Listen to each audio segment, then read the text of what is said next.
शांताकारं भुजगशयनं पद्मनाभं सुरेशं विश्वाधारं गगनसदृशं मेघवर्णं शुभांगं लक्ष्मीकान्तं कमलनयनं योगभेर्ध्यानगम्यं वंदे विष्णु भवभयहरं सर्वलोकैकनाथम। ओम जय श्री हरि विष्णु। आप सभी भक्तों को जया एकादशी की हार्दिक शुभकामनाएं। भगवान श्री हरि विष्णु की कृपा सदैव आप और आपके समस्त परिवार पर बनी रहे। दोस्तों, आज की वीडियो में मैं आपको सुनाने वाली हूँ जया एकादशी व्रत की कथा, और वीडियो के अंत में पारण के शुभ मुहूर्त के बारे में भी संपूर्ण जानकारी दी जाएगी। इसलिए वीडियो को पूरा जरूर देखिए और वीडियो को लाइक करने के साथ ही कमेंट बॉक्स में ओम नमो भगवते वासुदेवाय नमः इस मंत्र का जयकारा भी जरूर लगाइए। और अब भगवान श्री हरि विष्णु का अपने मन में ध्यान करते हुए ओम नमो भगवते वासुदेवाय नमः इस मंत्र का उच्चारण कीजिए और पूरे भक्तिभाव से माघ मास की शुक्ल पक्ष की जया एकादशी व्रत की कथा का श्रवण करते हैं।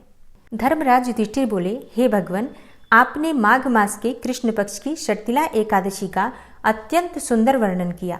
आप स्वदेज, अंडज, उद्भिज और जरायुज चारों प्रकार के जीवों के उत्पन्न, पालन तथा नाश करने वाले हैं। अब आप कृपा करके माघ मास की शुक्ल पक्ष की एकादशी का वर्णन कीजिए। इसका नाम क्या है, इसके व्रत की विधि क्या है और इसमें कौन से देवता का पूजन किया जाता है। तब भगवान श्री कृष्ण कहने लगे कि हे राजन, इस एकादशी का नाम जया एकादशी है। इसका व्रत करने से मनुष्य ब्रह्म हत्या आदि पापों से छूटकर मोक्ष को प्राप्त करता है तथा इसके प्रभाव से भूत पिशाच आदि योनियों से मुक्त हो जाता है। इस व्रत को विधि पूर्वक करना चाहिए। और अब मैं तुमसे पद्म पुराण में वर्णित इसकी महिमा की एक कथा सुनाता हूँ, तुम ध्यान पूर्वक सुनो। देवराज इंद्र स्वर्ग में राज करते थे और अन्य सब देवगण सुखपूर्वक स्वर्ग में रहते थे। एक समय इंद्र अपनी इच्छानुसार नंदन वन में अप्सराओं के साथ विहार कर रहे थे और गंधर्व गान कर रहे थे। उन गंधर्वों में प्रसिद्ध पुष्पदंत तथा उसकी कन्या पुष्पवती और चित्रसेन तथा उसकी स्त्री मालिनी भी उपस्थित थे। साथ ही मालिनी का पुत्र पुष्पवान और उसका पुत्र माल्यवान भी उपस्थित थे। पुष्पवती गंधर्व कन्या माल्यवान को देखकर उस पर मोहित हो गई और माल्यवान पर काम बाण चलाने लगी। उसने अपने रूप, लावण्य और हाव भाव से माल्यवान को वश में कर लिया। हे राजन, वह पुष्पवती अत्यंत सुंदर थी। अब वे इंद्र को प्रसन्न करने के लिए गान करने लगे, परंतु परस्पर मोहित हो जाने के कारण उनका चित्त भ्रमित हो गया था। उनके ठीक प्रकार न गाने तथा स्वर ताल ठीक नहीं होने से इंद्र उनके प्रेम को समझ गया और उन्होंने इसमें अपना अपमान समझकर उनको शाप दे दिया। इंद्र ने कहा, हे मूर्खों, तुमने मेरी आज्ञा का उल्लंघन किया है, इसलिए तुम्हारा धिक्कार है। अब तुम दोनों स्त्री पुरुष के रूप में मृत्युलोक में जाकर पिशाच रूप धारण करो और अपने कर्मों का फल भोगो। इंद्र का ऐसा शाप सुनकर वे दोनों अत्यंत ही दुखी हुए और हिमालय पर्वत पर दुखपूर्वक अपना जीवन व्यतीत करने लगे। उन्हें रस, गंध तथा स्पर्श आदि का कुछ भी ज्ञान नहीं था। वहां उनको महान दुख मिल रहे थे। उन्हें एक क्षण के लिए भी निद्रा नहीं आती थी। उस स्थान पर अत्यंत शीत मौसम था। इससे उनके रोंगटे खड़े रहते और मारे शीत के दांत बजते रहते। एक दिन पिशाच ने अपनी स्त्री से कहा कि पिछले जन्म में हमने ऐसे कौन से पाप किए थे जिससे हमको यह दुखदायी पिशाच योनि प्राप्त हुई। इस पिशाच योनि से तो नरक के दुख सहना ही उत्तम है। अतः हमें अब किसी प्रकार का पाप नहीं करना चाहिए। इस प्रकार विचार करते हुए वे अपने दिन व्यतीत कर रहे थे। दैव्य योग से तभी माघ मास में शुक्ल पक्ष की जया नामक एकादशी आई।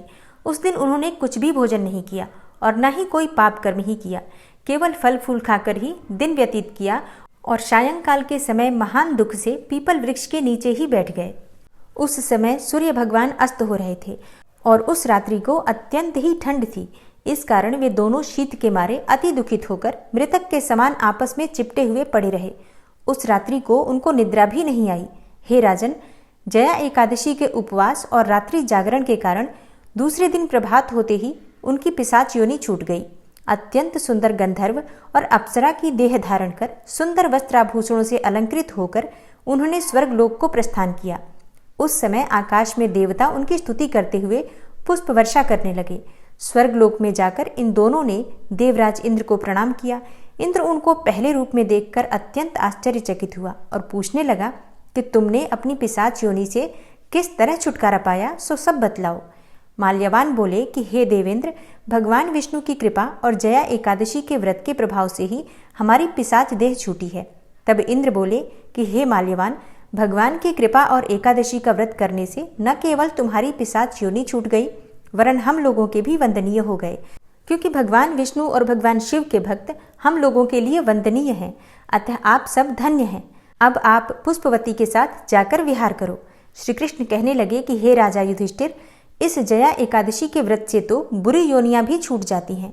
जिस मनुष्य ने इस एकादशी का व्रत किया है उसने मानो सब यज्ञ, जप, दान आदि कर लिए। जो मनुष्य जया एकादशी का व्रत करते हैं वे अवश्य ही 1000 वर्षों तक स्वर्ग में वास करते हैं। तो प्रेम से बोलिए श्री लक्ष्मी नारायण की जय, एकादशी माता की जय। जय जय श्री कृष्णा, जय श्री राधे। जया एकादशी की तिथि प्रारंभ होगी 31 जनवरी को सुबह 11:53 पर और समाप्त होगी 1 फरवरी को दोपहर में 2:01 पर। तो ऐसे में सूर्योदय कालीन तिथि के अनुसार एकादशी का व्रत 1 फरवरी 2023 को रखा जाएगा और दिन होगा बुधवार का। इसी दिन आपको जया एकादशी का व्रत धारण करना है। और एकादशी के दिन प्रातःकाल जल्दी उठना चाहिए, मतलब ब्रह्म मुहूर्त में उठने का विधान हमारे शास्त्रों में बताया गया है। लेकिन अगर आप इतनी सुबह नहीं उठ पाते हैं तो सूर्योदय होने से कुछ समय पहले जरूर उठ जाइए और नित्य क्रिया से निवृत्त होकर स्नान करना चाहिए। स्नान के जल में आप गंगा जल जरूर मिला लीजिए, क्योंकि शास्त्रों के अनुसार एकादशी के दिन पवित्र नदियों में स्नान करने का विधान बताया गया है। अब ऐसा संभव सबके लिए नहीं हो पाता है, तो ऐसे में हम क्या करते हैं कि जिस पात्र में स्नान करना होता है उसमें सबसे पहले थोड़ा सा गंगा जल डाल दीजिए, थोड़े से काले तिल डाल दीजिए और फिर जल से भरकर उसी जल से स्नान कर लीजिए। इससे पवित्र नदियों में स्नान के समान ही आपको पुण्य फल प्राप्त होता है। इसके बाद सबसे पहले भगवान सूर्यदेव को जल अर्पित करना चाहिए।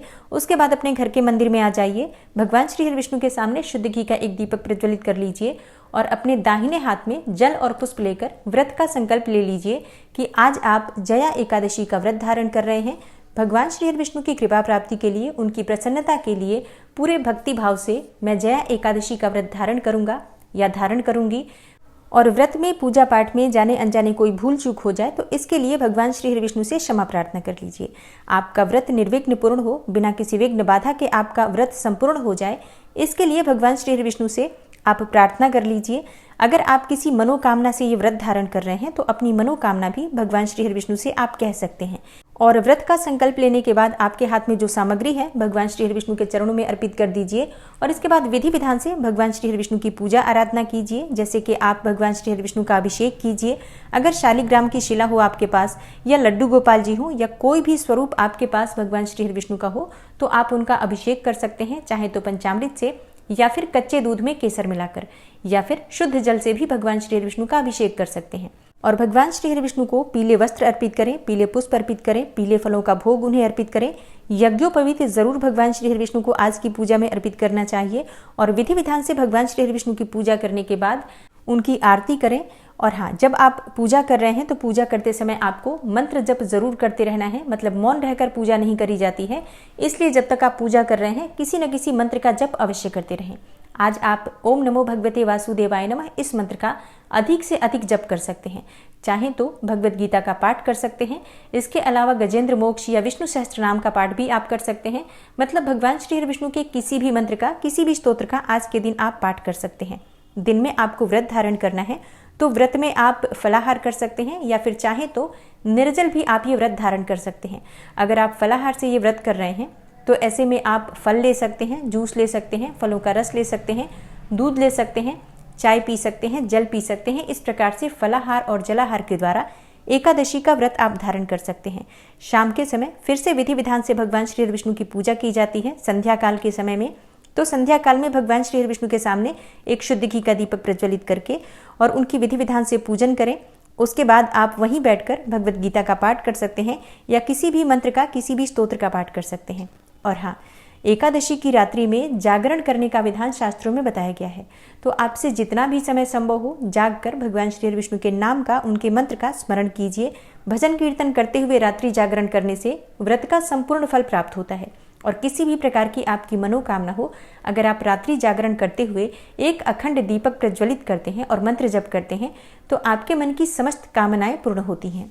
और हाँ, एकादशी के दिन भगवान श्री हरि विष्णु की पूजा अगर माँ लक्ष्मी के साथ की जाती है तो घर में स्थिर लक्ष्मी का वास होता है, दाम्पत्य जीवन सुखमय होता है। अगर विवाह की मनोकामना है तो शीघ्र ही आपका योग्य जीवन साथी से विवाह संपन्न होता है। उत्तम और योग्य संतान की प्राप्ति होती है। धन धान्य सुख समृद्धि समस्त प्रकार की मनोकामनाएं श्री हरि विष्णु और माँ लक्ष्मी की पूजा से पूर्ण हो जाती हैं। और एकादशी व्रत का पारण द्वादशी तिथि में किया जाता है, तो अगले दिन प्रातःकाल जल्दी उठकर और स्नान इत्यादि करने के बाद भगवान सूर्यदेव को जल अर्पित करके अपने घर के मंदिर में भगवान श्री हरि विष्णु की विधि विधान से पूजा करें। और इसके बाद शुद्ध सात्विक भोजन बनाकर सबसे पहले उस भोजन में से भगवान श्री हरि विष्णु को भोग अर्पित करना चाहिए। और उसके बाद प्रसाद स्वरूप स्वयं आप अपना व्रत खोल सकते हैं, उसी भोजन के द्वारा पारण कर सकते हैं। लेकिन अपना व्रत खोलने से पहले, पारण करने से पहले किसी ब्राह्मण को घर बुलाकर भोजन कराना चाहिए, ऐसा शास्त्रों का विधान है। अब सबके लिए ये संभव नहीं हो पाता है, इतनी सुबह कोई भी ब्राह्मण को घर बुलाकर भोजन कराने में समर्थ नहीं हो पाता है।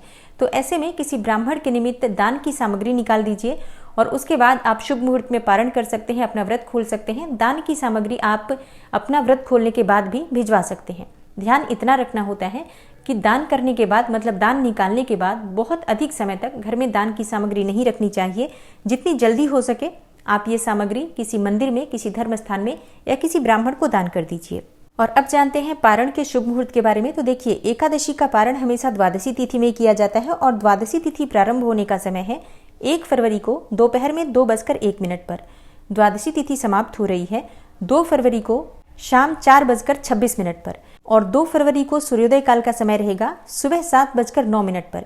तो पारण का शुभ मुहूर्त हमें प्राप्त हो रहा है 2 फरवरी को सुबह 7:09 से सुबह 9:30 तक।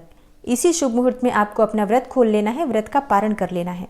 क्योंकि एकादशी व्रत का पारण अगर आप शुभ मुहूर्त में नहीं कर पाते हैं तो ऐसे में आपको आपके किए गए व्रत का संपूर्ण फल प्राप्त नहीं होता है। इसलिए इस शुभ मुहूर्त का ध्यान अवश्य रखिए। इसी शुभ मुहूर्त में आपको अपना व्रत खोलना चाहिए, व्रत का पारण करना चाहिए।